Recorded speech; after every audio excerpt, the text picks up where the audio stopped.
Now it's time to create our screen resolution export. And I'm going to tell you guys what that's for exactly.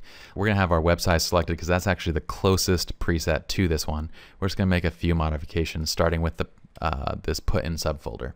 We're going to put 03 and let's put screen and let's also put unstamped.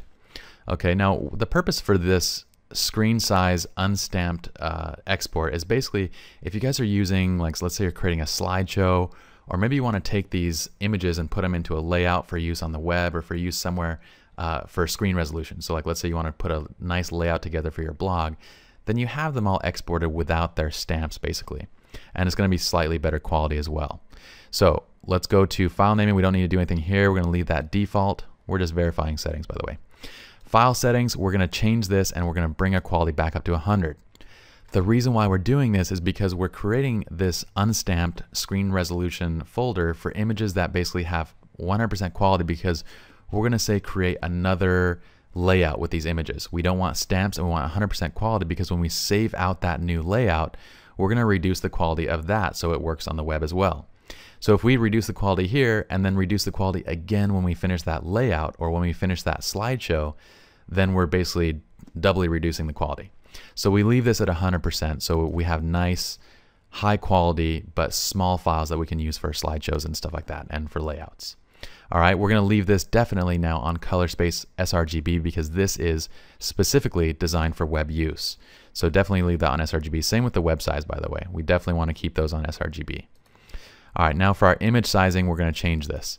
So what I like to do for these is do long edge, and you can do up to 2000 pixels. For example, if you're doing a full HD slideshow, then you need your images to be at least 1920 pixels wide by 1080 tall. Okay, that's 1080p resolution. So that would be basically 2000 pixels wide. So if you're doing those, then you can set it to that. If you're, say, doing a smaller resolution, like say 720p, then you set it to that. Or if you're doing web size slideshows or something like that, you probably set it even smaller.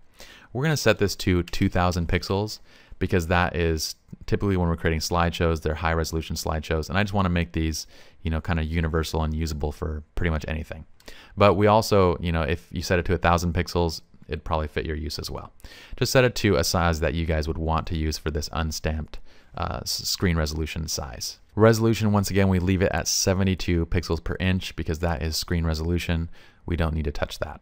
Let's go down to output sharpening. We're going to leave it screen standard. Everything else we're going to leave as the web size default, except for our watermark. We're going to turn off our watermark because we don't want these stamped. That's great right there. Let's hit add, and we're going to go 03 slideshow unstamped. Or sorry, not slideshow. We'll say screen unstamped. Hit create. Great. Let's go on to the next video and let's create our final export preset.